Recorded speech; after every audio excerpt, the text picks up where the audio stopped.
안녕하세요, 리바이버입니다. 이번 영상에서는 차량용 안드로이드 스트리밍 스틱 안드로이드 A200의 세 가지 소식에 대해서 전해드리겠습니다. 첫 번째는 업그레이드를 통한 부팅 시간의 획기적인 단축, 두 번째는 안드로이드 A200만의 고음질 이퀄라이징 스트리밍 기술, 세 번째는 안드로이드 오토 모드 전환 기능입니다. 가장 먼저 알려드릴 내용은 업그레이드 소식입니다. 안드로이드 A200은 2월 24일부터 소프트웨어가 업그레이드 되면서 외장 배터리를 통한 상시 전원 시스템을 갖출 수 있게 되었습니다. 이해하기 쉽도록 그림으로 요약해서 설명드리면 상시 전원 시스템을 위해서는 전용 Y 케이블이 필요합니다.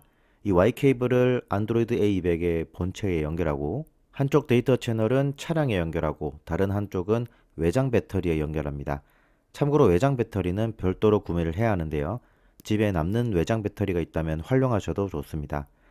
안드로이드 A200은 이 외장 배터리를 통해서 전원을 상시로 공급받게 되면서 차량의 시동이 꺼진 후에 데이터 전송이 끊어지더라도 슬립 모드로만 전환될 뿐 완전히 꺼지는 것은 아닙니다.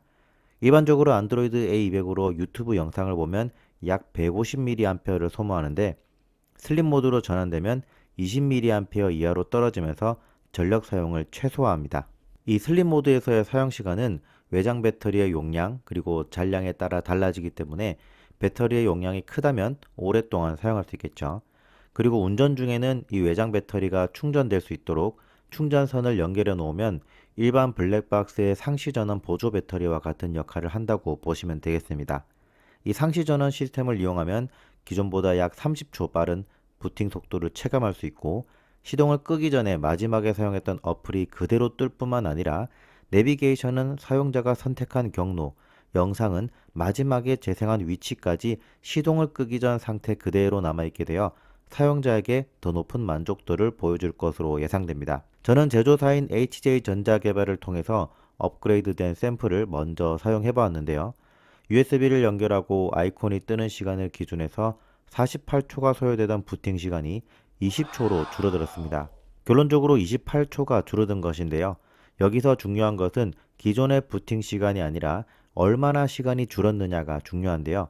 그 이유는 각 차량별로 순정 내비게이션의 성능이 다 다르고 부팅 시 오디오의 작동 알고리즘이나 순서가 다 달라서 기본 부팅 시간도 천차만별로 달라지기 때문입니다. 실제로 안드로이드 A200을 자동차가 아닌 컴퓨터에 연결하고 바이저 프로그램으로 인식되는 시간을 확인해 보면 기존에는 34초가 걸렸고 상시 전원 모드로 연결하면 연결하자마자 바로 부팅되었습니다. 이런 점을 감안할 때 평균적으로 약 30초 정도 부팅 시간을 앞당길 수 있다는 결론이 나오는 것이죠. 이 상시 전원 기능은 2023년 2월 24일부터 생산되는 안드로이드 A200에 변경된 소프트웨어가 적용됩니다. 상시 전원용 Y 케이블은 15,000원에 구입이 가능합니다. 그리고 Y 케이블은 제조사의 정품을 사용하지 않으면 작동하지 않도록 되어 있습니다. 저도 시중에서 구매한 Y 케이블을 연결해 봤지만 상시 전원 기능이 작동되지 않는 것을 확인했습니다. 참고로 시중에 판매되는 Y 케이블은 역전류에 대한 보호 회로 또한 없기 때문에 연결 후에 안드로이드 A200의 내부 회로에 손상이 생길 수 있으므로 Y 케이블은 꼭 HJ전자 개발의 정품을 사용하시기 바랍니다. 두 번째 내용은 고음질 이퀄라이징 스트리밍 기술에 대한 이야기인데요. 다른 영상들에서도 제가 매번 강조를 해왔지만 무선 통신에서 와이파이와 블루투스 중에 소비 전력을 제외한다면 와이파이가 훨씬 더 대역폭이 넓고 빠른 속도를 보여줍니다.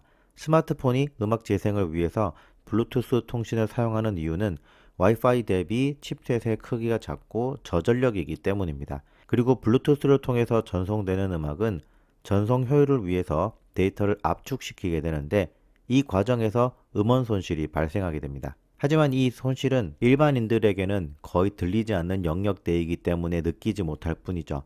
그렇기 때문에 스마트폰의 블루투스 오디오나 안드로이드 오토보다는 안드로이드 A200 같은 와이파이를 통해 받은 음원 데이터를 차량을 통해 유선으로 그대로 전송하는 방식이 음질이 좋을 수밖에 없습니다. 그렇기 때문에 차 안에서 재생되는 음악의 음질이 중요하다고 생각하는 소비자에게 이 안드로이드 A200을 추천하는 거고요.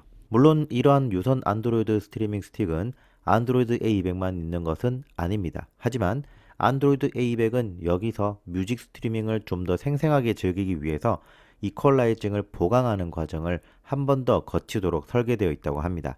오리지널 음원이 안드로이드 A200을 거치게 되면서 저음인 베이스, 중음과 고음 모두 밸런스 있게 튜닝이 되고 출력은 더 높아져서 음악은 더 생생하게 들을 수 있고 영화는 마치 극장 같은 느낌을 줄 수 있는 것이죠. 마지막으로 세 번째는 안드로이드 오토 모드에 대한 정보인데요.